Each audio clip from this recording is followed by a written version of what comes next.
जय हिंद। देखिए, जब से ट्रम्प राष्ट्रपति बना अमेरिका का, पूरी दुनिया में तबाही मचा के रख रहा है वहाँ पे। यहाँ से अभी उसने ट्रेड वॉर स्टार्ट कर दिया, पूरी दुनिया पे टैक्स इम्पोज करते जा रहा है। इस टैक्स का उसने चाइना को ध्यान में रखते हुए पूरी दुनिया पे रेसिप्रोकल टैक्स लगाया है, और एक साथ अमेरिका पूरी दुनिया से दुश्मनी ले रहा है। ये चाइना और रसिया के लिए बहुत अच्छा हो जाएगा, लेकिन ट्रम्प के बड़बोलेपन की वजह से पूरी दुनिया को भुगतना पड़ रहा है। अभी उसने टेरिफ लगाना चालू किया है, चाइना पे 104% का टैक्स लगा दिया है। पाकिस्तान पे 29% का, मर जाएगा बेचारा, ये 29% का टैक्स लगाया है। इंडिया पे 26% लगाया है। हालांकि इंडिया के पास भी 26% नहीं लगाना चाहिए, लेकिन हम लोग कहीं ना कहीं थोड़ा बहुत तो सर्वाइव कर ही जाएंगे। अब बांग्लादेश पे 37% लगाया है, और बांग्लादेश आजकल ज्यादा उड़ रहा है मोहम्मद यूनिस के इसमें। यहाँ पे बुढ़ऊ तुम्हारा दिन खराब आने वाला है, समझाते हैं कैसे। अब यहाँ पे 37% टेरिफ लगाया है। बांग्लादेश जिन जिन सामानों को अमेरिका को निर्यात करता है, जूट हो गया, सूती वस्त्र हो गए, कपड़े हो गए, टेक्सटाइल इंडस्ट्री, वो सारी चीज़ें भारत भी भेजता है। लेकिन चूंकि भारत पे टैक्स कम है, तो भारत की वो चीज़ें सस्ती हो जाएंगी और बांग्लादेश की वही चीज़ें महंगी हो जाएंगी। तो इस वजह से लोग बांग्लादेश की चीज़ों को खरीदना छोड़ देंगे, क्योंकि उनके ऊपर टैक्स ज़्यादा है। अब ये बुढ़ऊ को बुझा नहीं रहा है।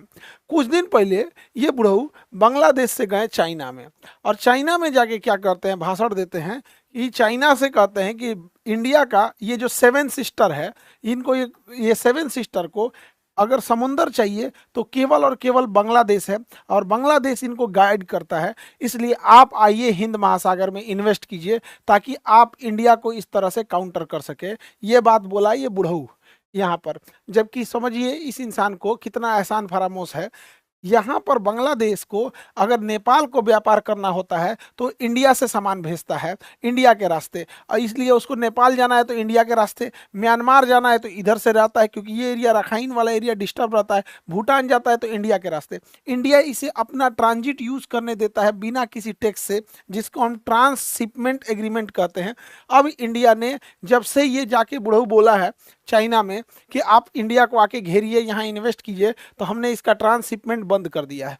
अब आपको आना है इधर से तो आप भी टैक्स दीजिए, और नेपाल ले जाइए सामान, भूटान ले जाइए, म्यांमार ले जाइए। अब इनको अकल ठिकाने लग रही है। इसका कहना है कि इंडिया यहाँ पे समुंदर के रास्ते नहीं जा सकता, और ये बहुत पतला है चिकन नेक। अब चिकन नेक हमारी भी कमजोरी है। चिकन नेक यह पतला सा रास्ता है, यह छोटा सा 22 किलोमीटर वाला ये पतला सा रास्ता जो है, इसी के माध्यम से हमारा ये सेवन सिस्टर जुड़ा हुआ है। नहीं तो ये सेवन सिस्टर को महज ये 22 किलोमीटर पतला रास्ता अगर काट दिया जाए तो हमारा सेवन सिस्टर कट जाएगा। उसी का मजाक उड़ा रहा था ये बुढ़ऊ। बांग्लादेश का ये वाला जो राज्य है, इसका नाम है रंगपुर। ये रंगपुर जो है, अगर ये कब्जा हो गया रंगपुर जगह, तो काम खत्म हो गया। अगर हम इसको कब्जा कर ले तो ये पूरा बराबर हो जाएगा। अब हम लोग को आने जाने में कोई दिक्कत नहीं, ट्रेन ले जाएंगे, बुलेट ट्रेन ले जाएंगे, हाईवे ले जाएंगे, सब ले जाएंगे। हमारा जो पतला गर्दन था चौड़ा हो जाएगा। और बांग्लादेश ये मत समझो कि हम लोग ये नहीं कर सकते। तुम्हारे नॉर्मल डिलीवरी में मदद हम ही लोग किए थे। समझ में आएगी नहीं, 1972 में जब तुम्हारा पाकिस्तान से नॉर्मल डिलीवरी नहीं हो पा रही थी ना, तो हम ही लोग ने नॉर्मल डिलीवरी कराने की कोशिश की थी, बाद में ऑपरेशन से कराना पड़ा था। 1971 की लड़ाई 72 में आज़ादी हुए थे, तो दादा लगते हैं हम लोग। अब मोहम्मद यूनुस ये सब चीज़ों को समझो, वरना अगर ये कब्जा कर लिए तो कहानी खत्म हो जाएगा। इसके अलावे आप जो कह रहे थे कि हमारे पास यहाँ पे समुंदर नहीं है, ये जो त्रिपुरा राज्य है हम लोग का, त्रिपुरा, इससे महज 15 से 20 किलोमीटर बाद समुंदर स्टार्ट हो जाता है। अगर हम लोग इसको थोड़ा सा कब्जा करके नीचे उतर जाए तो त्रिपुरा यहाँ से समुंदर मिल जाएगा। तो क्यों ना हम मेघालय को ग्रेटर मेघालय बना दे और त्रिपुरा को ग्रेटर त्रिपुरा बना देते हैं, काम खत्म। एक्सपीरियंस भी है, इंडियन आर्मी के पास इसका अनुभव भी है, कहाँ कहाँ क्या चीज़ है, यहाँ घेर देगा यहाँ पे। इससे बांग्लादेश का ये चटगांव राज्य, जो उसका सबसे बड़ा राज्य है चिटगांव, और सूर्यसेन ने चिटगांव शस्त्रागार को लूट लिया था, तो चटगांव राज्य कट जाएगा। चटगांव राज्य जब कट जाएगा तो ये एरिया में बांग्लादेश का पावर कंट्रोल भी खत्म हो जाएगा। देखिए, बांग्लादेश का ये जो स्टेट है ये रंगपुर है। ये रंगपुर को अगर हम काट देते हैं मेघालय को बड़ा करने के लिए, कि हम मेघालय को ग्रेटर मेघालय बनाते हैं, तो ये हो गया ग्रेटर मेघालय। हम लोग का जो रास्ता पतला सा था अब वो चौड़ा रास्ता हो जाएगा। अब यहाँ देखिए, ये बांग्लादेश है। बांग्लादेश से इनका कहना है कि इन लोगों के पास समुंदर नहीं है, तो त्रिपुरा को अगर हम थोड़ा सा 15 किलोमीटर 15 से 20 किलोमीटर नीचे लाएं तो ये समुंदर के पास आ जाएगा। जाएगा। अब त्रिपुरा के पास अपना समुंदर हो गया, जब त्रिपुरा के पास अपना समुंदर हो गया तो हम लोग का टेंशन खत्म। इन लोग को समुद्र मिल गया यहाँ से, और हम लोग का ये चिकन नेक जो पतला सा रास्ता था ये भी चौड़ा हो गया। इसके अलावे म्यांमार का ये वाला एरिया रखाइन कहलाता है, जिसे अराक्कन आर्मी कंट्रोल करती है। रखाइन एरिया, रखाइन वाले में रोहिंग्या समस्या है और ये लोग बांग्लादेश पे आक्रमण करते हैं। तो क्यों ना हम लोग त्रिपुरा को समुंदर से मैच करा दे, और जैसे समुंदर से मैच करा देंगे तो इसका चिटगांव ये वाला एरिया खत्म हो जाएगा, काक्स बाजार। और इंडिया में जितने रोहिंग्या हैं जो बांग्लादेश से भाग के आए हैं उनको कहा जाएगा भाई तुम यहाँ जाके रहो, अपने नेटिव स्टेट में जाके रहो, हमारे यहाँ कह लिए चलाए हुए भेज दीजिए यहाँ पर। और ऐसा नहीं है कि बहुत टफ काम होता है, यहाँ से यही एरिया तो काटना है, ये इसका रंगपुर काट लेंगे, यहाँ से सिलीगुड़ी गया काम से, ये चिकन नेक यानी सिलीगुड़ी चौड़ा हो जाएगा। और ये जैसे काटेंगे त्रिपुरा से ये समुंदर आ जाएगा, यहाँ से ये वाला एरिया को बैठा देना है। म्यांमार में इधर से हमेशा से इंसर्जेंसी होती है, चीन स्टेट। म्यांमार का चीन स्टेट पे भी चर्चा करते हैं। उससे पहले समझिए कैसे इजराइल ने ये काम जस्ट 2 महीना पहले किया है। यहाँ पर सीरिया में बशर अल असद के सरकार के खिलाफ यहाँ की जनता ने गृह युद्ध करके इसे भगा दिया। तो ये जैसे बशर अल असद सीरिया से बाहर गया ना, ये देश देखिए इजराइल है। ये इजराइल ने तुरंत कब्जा कर लिया गोलान की पहाड़ी को। गोलान की पहाड़ी कब्जा करने के बाद इजराइल जो है सीरिया की राजधानी दमिश्कस से महज 10 किलोमीटर की दूरी पे खड़ा है। जब चाहे दमिश्कस को हरा के खत्म कर सकता है, सीरिया की राजधानी को। तो ऐसा दुनिया में हुआ है, हम लोग भी कर सकते हैं अगर मोहम्मद यूनिस इस टाइप की नौटंकी करेंगे तब। अब अगर हम म्यांमार को देखते हैं तो ये तो बांग्लादेश है। म्यांमार का ये निचला स्टेट जो है इसे हम लोग अराक्कन क्षेत्र कहते हैं, इसी को रखाइन कहा जाता है। अराक्कन या रखाइन, यहाँ पर रोहिंग्या समस्या है। म्यांमार की जो आर्मी है जिसे हम जुंटा कहते हैं, म्यांमार की आर्मी जुंटा इसे कंट्रोल नहीं कर पाती है।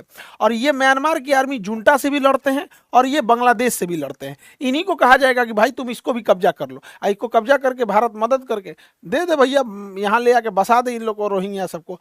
जबकि म्यांमार का ये चीन स्टेट कहलाता है, चीन। यहाँ पे क्रिश्चियंस ज़्यादा हैं। इनका कहना है कि हम म्यांमार में नहीं रहना चाहते हैं, हमें मिजोरम में मिला लिया जाए। हमें किस में मिला ले? मिजोरम में। तो इसे भैया मिजोरम में मिला लेने और अच्छा ही ये मिला ले, तो नहीं तो म्यांमार को कंट्रोल करना बहुत ज़रूरी है, क्योंकि म्यांमार चाइना की गोद में जाके बैठते जा रहा है। अगर आप नक्शा में देखेंगे तो चाइना को यहाँ से घूम के जो आना पड़ता है ना, ये मलक्का स्टेट से, तो यहाँ हमारा अंडमान निकोबार इसे चोक कर सकते हैं, और इसका रास्ता भी बड़ा लंबा पड़ता है। इसलिए चाइना ने यहाँ से यहाँ एक सड़क बनाया, नाम रखा China Myanmar economic corridor, China Myanmar economic corridor. और यहाँ पर उसने एक बंदरगाह भी बनाया जिसका नाम है चौकसू नेवल बेस। चौकसू नेवल बेस पे यहाँ इसने अपनी नौसेना रखा है। अब सोचिए, भारत के लोग जरा ये सोच के देखिए कि हमारे सिधाने आकर चाइना, हमारे सिधाने बंगाल की खाड़ी में आकर अपनी नौसेना बना लिया, और हम लोग हाथ पे हाथ रखे हैं। तो इसका कुछ ना कुछ खामियाजा तो म्यांमार को भुगतना चाहिए ना, लेकिन हम लोग कुछ नहीं कर रहे हैं। तो ऐसा नहीं है कि हम यहाँ से नहीं ले जा सकते। अगर प्रेम से मान रहे हैं तो ठीक है, नहीं तो इसका चीन स्टेट यहाँ मिला लिया जाता है। प्रेम से मानते हैं तो भी अच्छी चीज़ है। कैसे? हम लोग को यहाँ से अपने गुवाहाटी के पास से या असम से एक सड़क म्यांमार और थाईलैंड होते हुए मलेशिया के रास्ते सिंगापुर अगर एक सड़क चली जाती है, इससे एकमात्र इस सड़क से पूरे नॉर्थ ईस्ट का डेवलपमेंट हो जाएगा। एज हम लोग हिंदुस्तानी लोग अपने आप से पूछ के देखिए, क्या हम लोगों ने ये पूर्वोत्तर राज्यों के साथ सौतेला व्यवहार नहीं किया है? कोई डेवलपमेंट का नाम नहीं वहाँ, ना कोई पॉलिटिकल वहाँ पे कोई फोकस है, ना कोई डेवलपमेंट का ज़्यादा फोकस है। उनके साथ भेदभाव किए हैं।